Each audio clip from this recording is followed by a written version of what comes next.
So student, now we understand what is the role of accounting. अभी इसमें जो ये बताया गया है कि जो अकाउंटेंट का रोल है या फिर अकाउंटिंग का रोल है वो धीरे धीरे बढ़ता जा रहा है। ठीक है, हम मेजरमेंट से लेके रिपोर्ट्स बनाने तक हर चीज कर रहा है अकाउंटेंट। अकाउंटिंग में आ रही है वो चीज, जैसे कंपनी का हमें फाइनेंशियल कंडीशन और उसका रिजल्ट हमें पता पड़ता है। ठीक है, इन शॉर्ट जो एक स्टेटमेंट के तौर पे अगर हम बोले तो ये अब लैंग्वेज ऑफ बिजनेस बन चुकी है। मतलब बिजनेस जो भी बोलना चाहता है वो अकाउंटिंग के थ्रू हमें पता पड़ता है।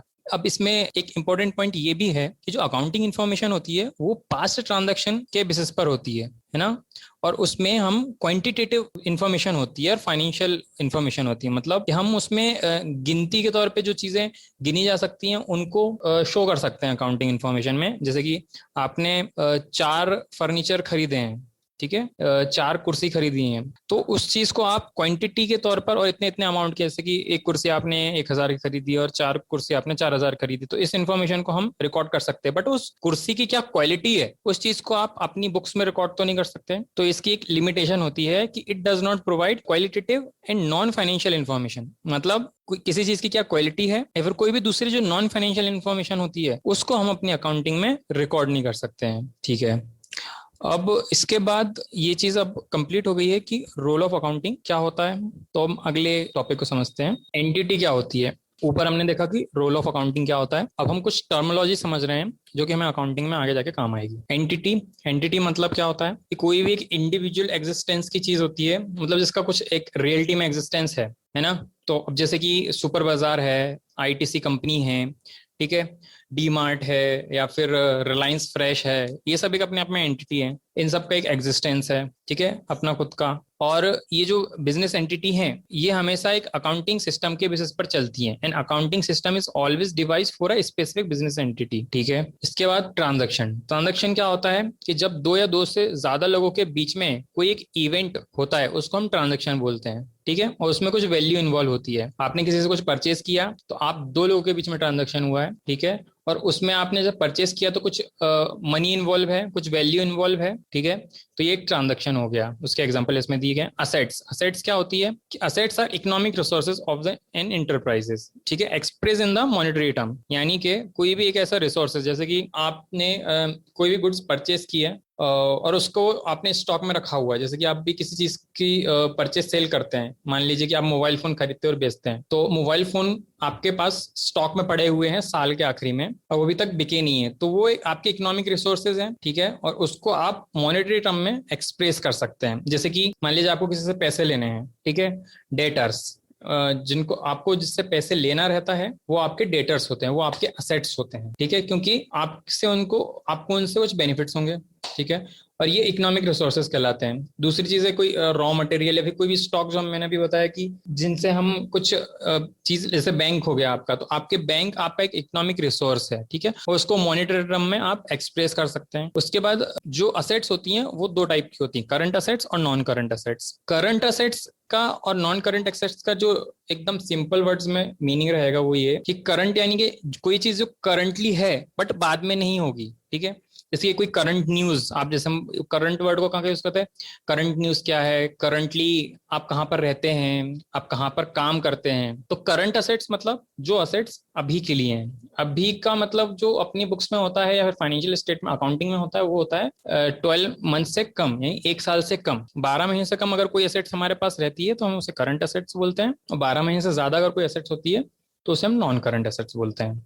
इसके बाद एक असेट्स का पूरा एक चार्ट है जिसमें current assets, non current assets बताए गए हैं। नॉन करंट असेट्स में क्या आती है, फिक्स असेट्स। फिक्स असेट्स मतलब कि मान लीजिए आपने कोई जमीन खरीदी है तो वो जमीन आपकी फिक्स असेट्स में आएगी। कोई बिल्डिंग परचेज की आपने तो वो भी आपकी फिक्स असेट्स में आएगी। अगर सिर्फ जमीन परचेज करेंगे तो वो फिक्स असेट में, वो इन्वेस्टमेंट में आएगा। ठीक है, फिक्स असेट्स मतलब वो ऐसी असेट्स जो बिजनेस में काम भी आ रही हैं और जो हमारे पास एक साल से अधिक समय के लिए रहेंगी। मान लीजिए कि आपने कोई मशीनरी परचेज की जिससे आपको आपका प्रोडक्ट बनाना है। मान लीजिए कि आप मोबाइल फोन की ही आपकी फैक्ट्री है, तो मोबाइल फोन बनाने के लिए आपने एक मशीन परचेज की है, उससे आप मोबाइल फोन बनाते हैं।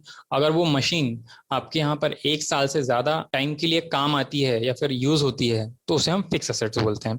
नॉन करंट इन्वेस्टमेंट्स ऐसे इन्वेस्टमेंट जो 1 साल से ज्यादा के लिए रखे गए हैं। डिफर्ड टैक्स असेट्स का कंसेप्ट अभी आप ना समझें क्योंकि थोड़ा टेक्निकल है। इसको अगर मैं शॉर्ट में बताऊं तो ये इस तरीके का होता है कि एक टाइप का नोशनल टैक्स होता है जो कि एक्चुअल में नहीं लगा होता, बट इनकम टैक्स में और अपनी बुक्स में जो डिफरेंस होता है टैक्स का, वो डिफरेंस को हम बोलते हैं डिफर्ड टैक्स असेट या डिफर्ड टैक्स लायबिलिटी। ठीक है। और लॉन्ग टर्म लोन एडवांसेस मतलब ऐसे लोन एडवांसेस जो हमने किसी को दिए हुए हैं और वो लॉन्ग टर्म के लिए मतलब 1 से ज्यादा साल के लिए दिए हैं। नॉन करंट एसेट्स मतलब कोई इन सबको छोड़ के बाकी जो भी एसेट जो 1 साल के लिए हमने हमारे पास हैं, हमारी बैलेंस शीट में है, उनको हम नॉन करंट एसेट्स बोलते हैं। करंट एसेट्स में क्या क्या आता है? करंट एसेट्स में करंट इन्वेस्टमेंट मतलब जो 1 साल से कम की इन्वेस्टमेंट है। इन्वेंट्री मतलब होता है स्टॉक, जो भी आप गुड्स बनाते हैं यानी कि जो भी आप प्रोडक्ट बनाते हैं उसका जो स्टॉक हमारे पास रहता है उसको हम इन्वेंट्री बोलते हैं। ठीक है। ट्रेड रिसीवल मतलब आपको जिनसे पैसे रिसीव करना है, मतलब आपको जिनसे पैसे लेना है, आपने किसी को माल उधार पर बेचा तो अगर आपको जब उनसे पैसे लेने हैं तो वो आपके लिए ट्रेड रिसीवल हो गए हैं। आप अपनी बुक्स में उनको ट्रेड रिसीवल के नाम से बुक करेंगे। मान लीजिए आपको राम को श्याम से 100 रुपीज लेने हैं क्योंकि राम ने श्याम को 100 रुपए का माल बेचा है, तो उस केस में राम अपनी बुक्स में श्याम को 100 रुपीज की वैल्यू पे बुक करेगा, अपनी असेट्स में दिखाएगा। ठीक है। कैश एंड कैश इक्विवेलेंट्स मतलब वही कैश जो प्योर कैश होता है, और कैश इक्विवेलेंट्स में बैंक्स, एफडीज वगैरह जो शॉर्ट टर्म की एफडीज होती हैं 3 महीने की फिक्स डिपॉजिट्स वगैरह जो होती हैं उनको हम इंक्लूड करते हैं। शॉर्ट टर्म लोन एडवांसेस मतलब जो भी लोन एडवांसेस 1 साल से कम के लिए हमने किसी को देके रखे हैं, और बाकी सब जो भी अदर असेट्स हैं जो कि 1 साल से कम है ना, अदर करंट असेट्स बोलेंगे। फिक्स असेट्स को भी 4 जगह पर कैटेगराइज किया गया है। एक तो टेंजिबल असेट्स। टेंजिबल असेट्स का सीधा सीधा मीनिंग होता है कि जिन जिन असेट्स का फिजिकल एग्जिस्टेंस है, मतलब कोई असेट्स जिनको फिजिकली हम टच कर सकते हैं वो होती है टेंजिबल असेट्स। इनटेंजिबल असेट्स जिन्हें टच नहीं किया जा सकता, जैसे कि एग्जांपल मान लीजिए कि आपके पास कोई पेटेंट है, नो हाउ है, यानी कि आपके पास कुछ ऐसी रेसिपी है जो किसी को नहीं पता, बट जब कंपनी ऐसी कोई जैसे कि आप ये रेसिपी किसी को बेचेंगे या फिर आप किसी से ये रेसिपी खरीदेंगे तो आप कुछ पैसे देंगे उस व्यक्ति को ये रेसिपी खरीदने के लिए। मान लीजिए आपने किसी से कोई रेसिपी खरीदी और वो रेसिपी उसने आपको 1 लाख रुपए में बेची। अब आप उस रेसिपी से क्या कर रहे हैं कि कुछ डिश ऐसी बनाते हैं और बेचते हैं, उससे प्रॉफिट आप कमाते हैं। तो उस केस में वो जो रेसिपी के लिए आपने पैसे दिए हैं वो आपकी असेट्स में आ जाएगा, उसको हम इंटेंजिबल असेट्स बोलते हैं। ठीक है। इंटेंजिबल असेट्स में ये आता है, जैसे कि कोई आपने सॉफ्टवेयर परचेज किया है, ठीक है, तो सॉफ्टवेयर भी एक टाइप से इंटेंजिबल असेट्स है क्योंकि हम उसको टच नहीं कर सकते, बट हमारी कंपनी को उससे बेनिफिट हो रहे हैं, वो हमारे लिए इकोनॉमिक रिसोर्स है। ठीक है। कैपिटल वर्क इन प्रोग्रेस मतलब हम जब कोई कैपिटल गुड्स मान लीजिए कि आप कोई बिल्डिंग बना रहे हैं, कंस्ट्रक्ट कर रहे हैं, और वो बिल्डिंग पूरी नहीं बनी है तो उससे हम बेनिफिट तो नहीं ले पा रहे हैं। ठीक है। उसमें कोई काम नहीं हो रहा है, बिजनेस के किसी यूज नहीं आ रही है, बट वो बिल्डिंग है तो हमारी कैपिटल एक्सपेंडिचर, मतलब हम उस पर खर्चा कर रहे हैं जो कि कैपिटल नेचर का है। ठीक है। कैपिटल नेचर का मतलब जिससे कि हम कुछ ऐसी कैपिटल असेट बना सकें जो कि हमें 1 साल से अधिक टाइम के लिए काम में आएगी, है ना। अब वो वर्क इन प्रोग्रेस मतलब वो बन रही है तो उसको वर्क इन प्रोग्रेस बोलते हैं, तो capital work in progress. Intangible assets under development. अब ऐसे ही क्या होता है कि आप किसी तरह की रिसर्च एंड डेवलपमेंट करते हैं, मान लीजिए आपको कोरोना वायरस की दवाई बनानी है, कोरोना वायरस की वैक्सीन बनानी है, या कुछ भी आपको ऐसी रिसर्च करनी है जिससे कोरोना वायरस ठीक हो सके, कोई ऐसी नॉलेज बनानी है, किसी नो हाउ बनाना है, इसको नो हाउ बोलते हैं। तो उस केस में वो चीज पर अभी रिसर्च चल रही है, मतलब वो अंडर डेवलपमेंट है अभी। ठीक है। तो जैसे कैपिटल वर्क इन प्रोग्रेस मतलब हमारी जो टेंजिबल एसेट जब वर्क इन प्रोग्रेस में होती है, मतलब अपनी बनने की प्रोग्रेस में होती है, तो हमको कैपिटल वर्क इन प्रोग्रेस बोलते हैं। और उसी तरह इंटेंजिबल एसेट जब वर्क इन प्रोग्रेस में होती है तो उसको इंटेंजिबल एसेट अंडर डेवलपमेंट बोलते हैं। ठीक है। इसके बाद अब नीचे लाइबिलिटीज क्या होती हैं, तो लाइबिलिटीज का सीधा सीधा मतलब है कि हमने हमारे ऊपर कोई दायित्व है या फिर कोई तरह का कर्जा है। ठीक है। हमारे पास कोई ऑब्लिगेशन है या डेट है जो हमें किसी को पे करना है, वो शॉर्ट टर्म के हों या लॉन्ग टर्म के हों, क्योंकि बैलेंस शीट में दो ही अलग अलग इंफॉर्मेशन जाती हैं, एक तो असेट साइड, एक साइड असेट साइड होती है राइट साइड में, और लेफ्ट साइड में लाइबिलिटीज, यानी कि हमारे पास कितनी संपत्ति है, हमारे पास कितने असेट्स मतलब जायदाद होती है, और लाइबिलिटी मतलब हमारे पास कितना कर्जा है, दोनों का टोटल सेम आता है। अभी इसमें एक एग्जांपल दिया है, आप इस एग्जाम्पल को पढ़ सकते हैं। बाकी अगर सीधा सीधा मतलब देखा जाए तो जो भी हमारे पास लाइबिलिटीज होती हैं, लाइबिलिटीज मतलब जो भी हमारे पास डेट्स और ऑब्लिगेशन होते हैं, मतलब जो भी हमारे पास कर्जा होता है या फिर किसी को हमें कोई पैसा चुकाना रहता है, किसी भी तरह का हमारे पास दायित्व होता है, तो उसको हम लाइबिलिटी कहते हैं। ठीक है, लाइबिलिटीज के भी जैसे असेट्स के अलग अलग कैटेगराइजेशन थे, वैसे ही लाइबिलिटी के दिए गए हैं। इसमें भी दिए गए लॉन्ग टर्म बोरिंग, जो लंबे समय के लिए बोरिंग की है, डेफर्ड टैक्स लाइबिलिटी, वही जो डेफर्ड टैक्स असेट्स ऊपर दिया था उसका opposite. Other long term liabilities, other long term liabilities मतलब जो लॉन्ग टर्म लाइबिलिटीज इन दोनों को छोड़ के जो भी अदर लाइबिलिटीज जो लॉन्ग टर्म के लिए हमें लिए, जैसे कोई लोन लिया है हमने, वो हमने 20 साल के लिए, जैसे आप होम लोन लेते हैं तो 20 या 30 साल के लिए होता है, तो वो एक टाइप से लॉन्ग टर्म बोरोइंग है आपके लिए। ठीक है, लॉन्ग टर्म प्रोविजंस, अब प्रोविजंस को हम आगे समझेंगे कि क्या होते हैं ये, अभी आपको इतना सा हो सकता है समझ में ना आए। करंट लाइबिलिटीज यानी कि इसमें क्या क्या आता है कि शॉर्ट टर्म बोरिंग्स, कम समय के लिए ली गई बोरिंग्स। ट्रेड पेबल मतलब हमने किसी से उधार लिया है, अब हमें किसी को चुकाना है और वो 1 साल से कम में चुकाना है, यानी कि माल हमने किसी से उधार में परचेज किया है, खरीदा है, तो उस केस में उसको हम ट्रेड पेबल बोलते हैं। अदर करंट लाइबिलिटीज और शॉर्ट टर्म प्रोविजन वही सेम मतलब।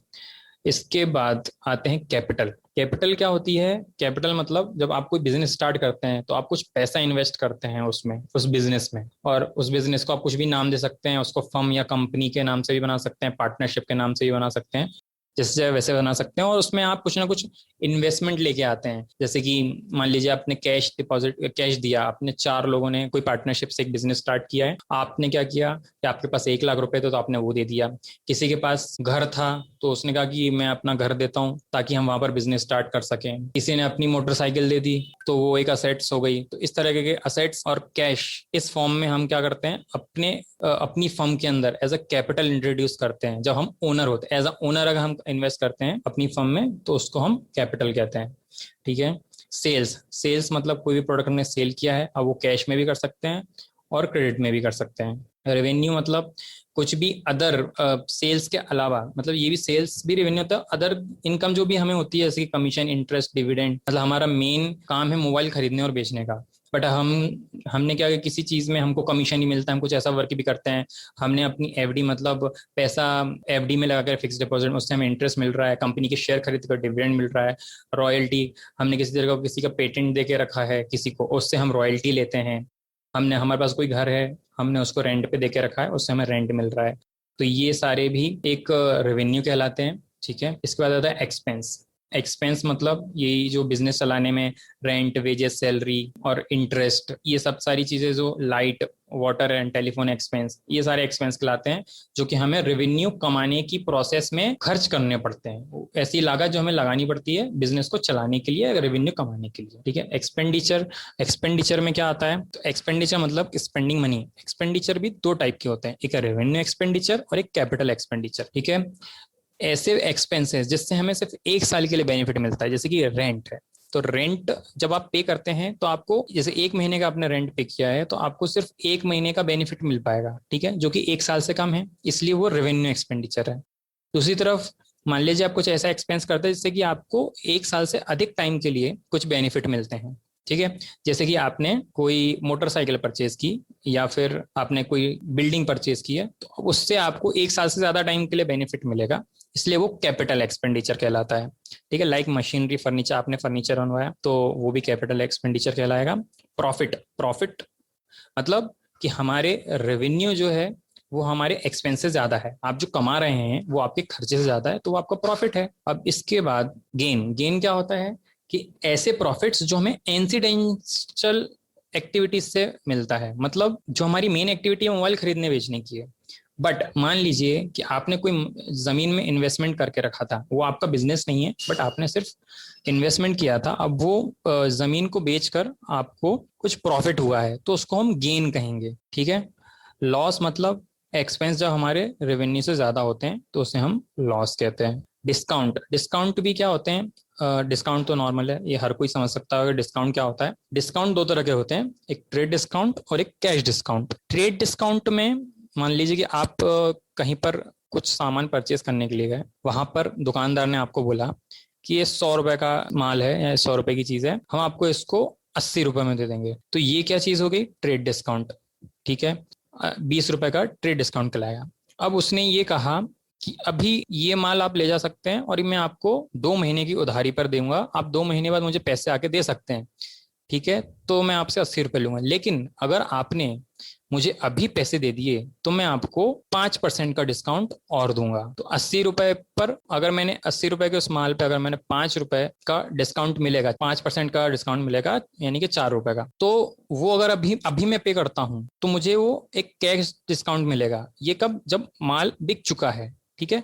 ट्रेड डिस्काउंट कब दिया जाता है? माल बेचने के टाइम पर। और कैश डिस्काउंट जब माल बिक चुका है तो अलग से हम एक इंसेंटिव के तौर पे देते हैं कि आप अब हमें जल्दी पेमेंट करें तो हम आपको और डिस्काउंट देंगे, ठीक है। तो वो कैश डिस्काउंट कहलाता है। वाउचर, वाउचर क्या होता है? जैसे हम कोई भी ट्रांजेक्शन बुक करते हैं अपनी अकाउंटिंग एंट्रीज के थ्रू अपनी बुक्स में, तो उसका एक प्रूफ होता है वाउचर।